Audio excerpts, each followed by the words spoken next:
First time I've been out here in a while. I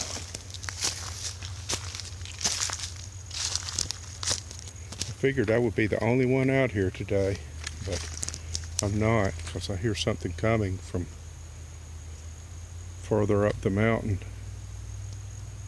headed my way.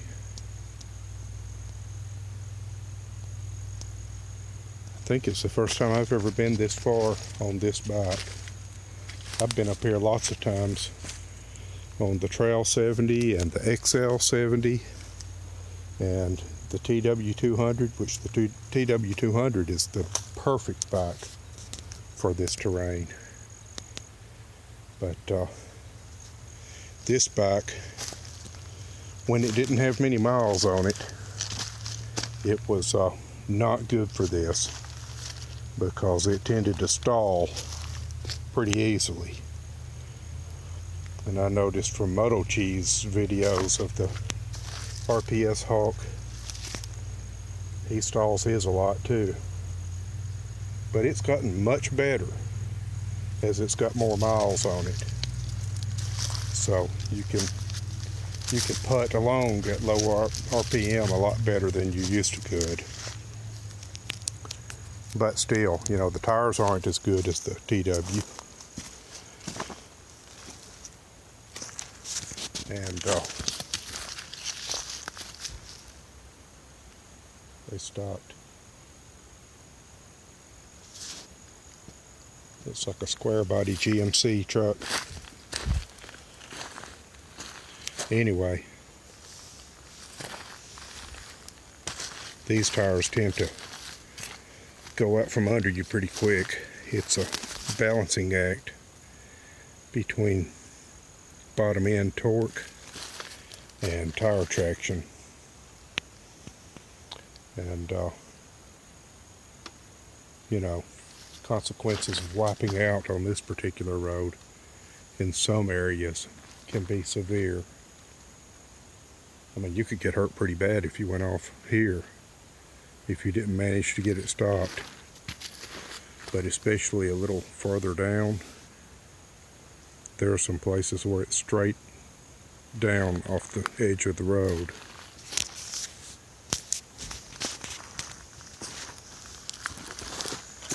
So I've got approaching 1,300 miles on the bike now.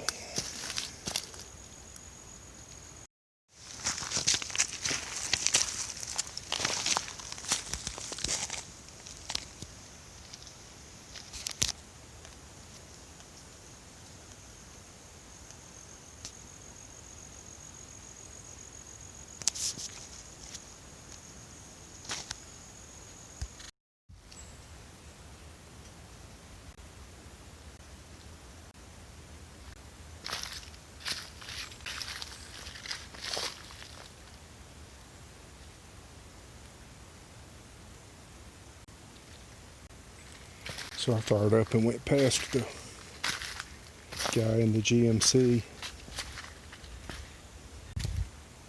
I was wrong, it wasn't a square body, it was a GMT 400 series.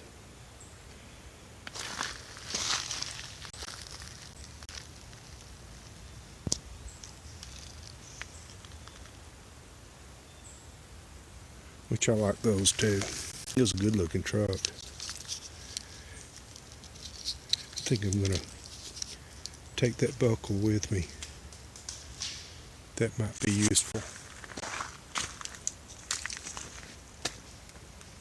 I might have heard something up there, something metallic, or it might have been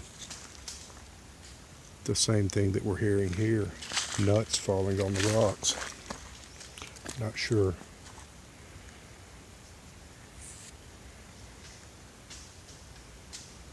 You really can't get a sense of elevation in the camera. But see, that's a gully going down through there, and you get down to there, and it's probably 100 feet lower than it is here. And there's the road. And the road sweeps around through there on its way down. It's pretty steep here.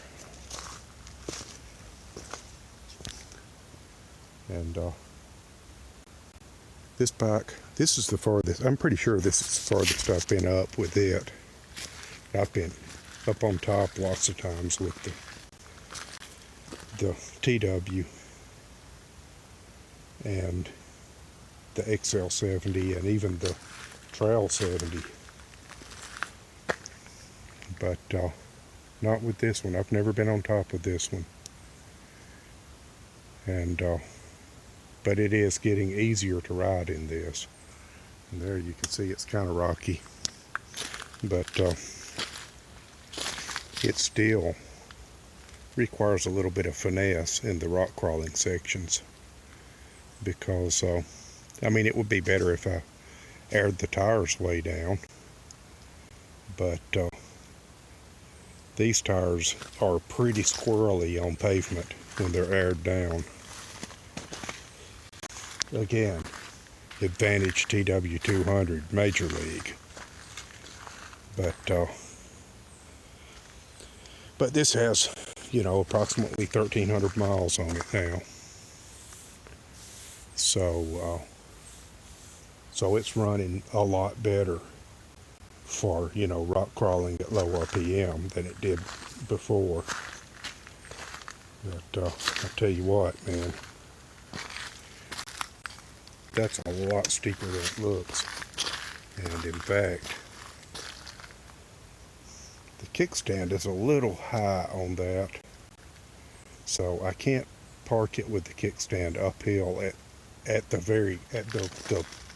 at all, you know, even a mild grade, because it'll tip over. So I had to park it with it partially downhill, but it's going to take a little bit of finesse to get going again from this slope. And I'll probably have to rev it up a little bit and slip the clutch and get going. And what I'll probably do then is just come straight up right here, right there, continue on up and follow that tire track instead of getting on the other side, because I'd have to cross some rocks to get over there. And of course, the thing about this side is I got to be real careful not to get to spinning and bouncing and go over the edge here. But I think it'll be okay. You know, if it starts bouncing, I'll just cut the throttle, which will stall it, of course, but I don't want to bounce on this stuff. Once I get past that tree and the rock beyond it, then I'll be good to go. Then the road cuts back to the left and continues on up the mountain. Well, I'll tell you what, it's always fun coming back down this, no matter what you're riding.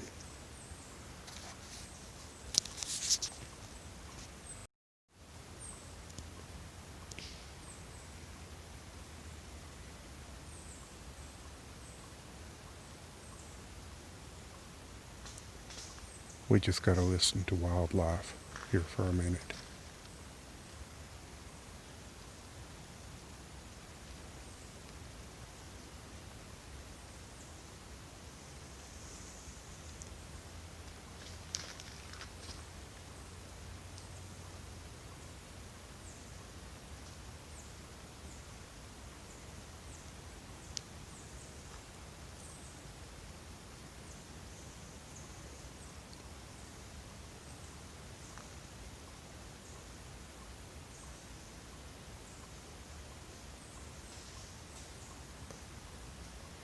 I hear a lot of activity all around me.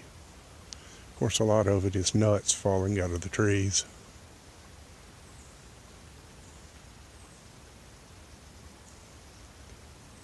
But there's also wildlife sounds.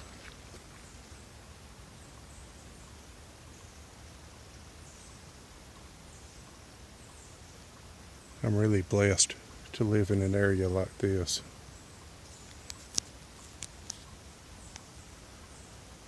Well, I guess I'll go ahead and fire it up and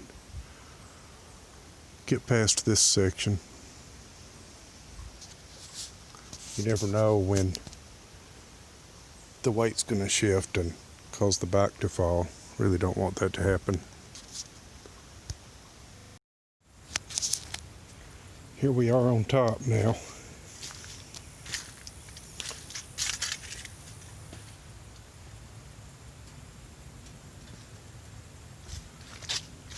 This is worth commemorating since it's definitely the first time I've ever been on top with this bike. On top of this mountain. I've been on top of some other mountains in the area, but those are not as dangerous going up as this one is. And going back down too, in fact. Really not much looking forward to going back down. But, you know, I've done it on the Trail 70 with no front brake. Man, that was an adventure.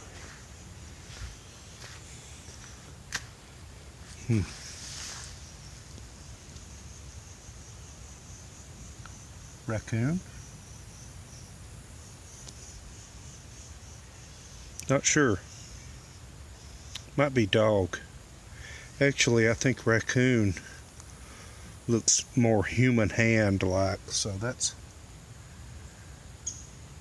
And you can tell, you can see the toenails, so it's not a big cat. It's a dog. And that might have been a deer. Anyway.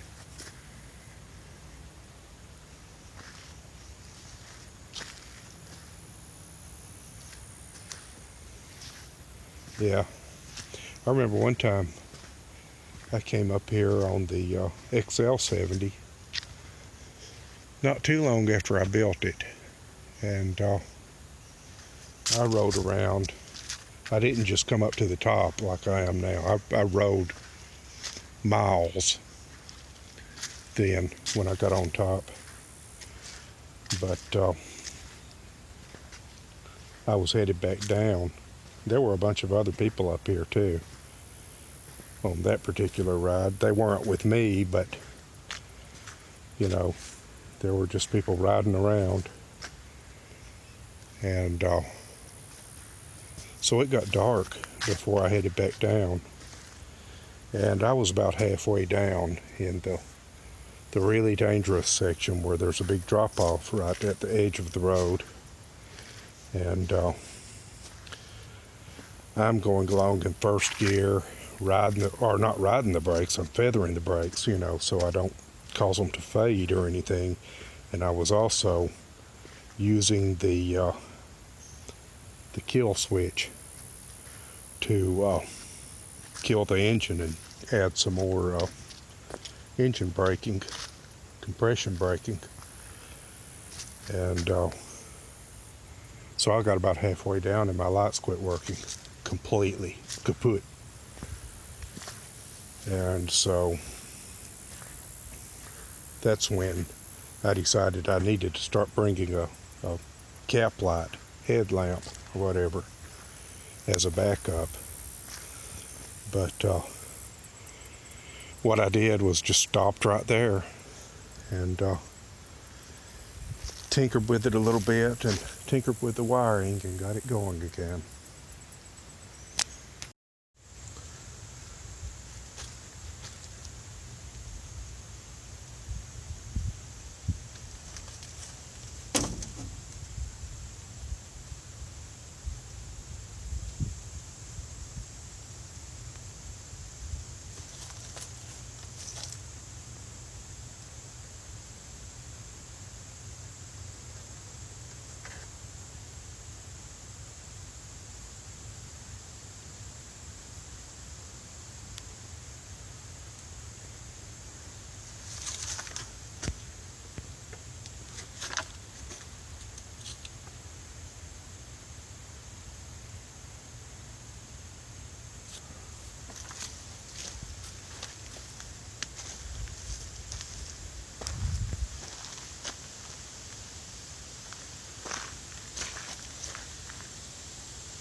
Just so you know, that mailbox is a joke.